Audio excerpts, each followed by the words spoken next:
Good afternoon. We're going to talk about today one-to-one technology initiatives in schools, and they've become very popular in the last 20 to 30 years.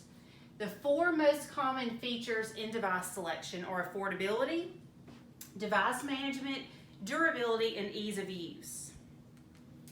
Chromebooks are most often chosen to be used in a school, mainly because they're similar to the technology that's already in place. They also are easy to manage from the district level. They easily can remote into the students' computers, and it's once again very similar to technology that's already in place. There are many problems with implementation. Four of the main problems with implementation have to do with the lack of professional development, just like we've seen recently with having to go totally digital in our schools. They've thrown expensive programs at us, but they've never trained us. They give us 1 or 2 days of training and expect us to just pick it up. And a lot of times if people are not guided into that training, then they don't want to use it. Also, governance policies, the backlog of devices needing maintenance, and inadequate charging stations. The lack of professional development. Teachers have to navigate these programs on their own. A lot of times the inadequate use of these programs comes from the lack of professional development. Some of these programs are thousands of dollars. The enhancement of learning is not evident when you walk in a classroom. They've bought the programs, they don't train the teachers how to use it, and the students are simply using Word documents or they're using Excel. They're not actually getting into the programs to find all the uses for it. The governance policies. They come from bring your own device, and the question a lot of times is, well, is my phone a device? Is it a tablet? Is it a computer? So they don't always lay out exactly what devices can be brought to school. Sometimes the schools, you check them out for use. The schools might have a purchase plan.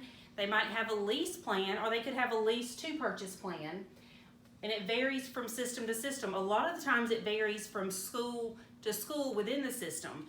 One school has a child using the same computer all day. One school has computers in the classrooms. The kids come in, they check those out. And so the governance policy system-wide is the same, but school to school they implement it differently. You also have a backlog of devices that need maintenance, and it's continual. Some school systems have a maintenance department, but they don't have a tech team that comes in and services those. It might be the librarian. One school in our system, the librarian, that's all he does for the most part is maintain the computers. Students also a lot of times want their personal computers fixed, and so you have to decide, do we fix these because it's a bring your own device system, or do we not fix them? And it's very time consuming. Inadequate charging stations. The teachers are constantly reminding the students to plug the computers up. They don't plug them up, they're not charged. This child gets a computer, and they find that partially charged devices are less likely to be used. So some of our schools have gone to charging stations where the furniture, actually the couches will plug into the wall, the tables plug in, and there are multiple charging stations there.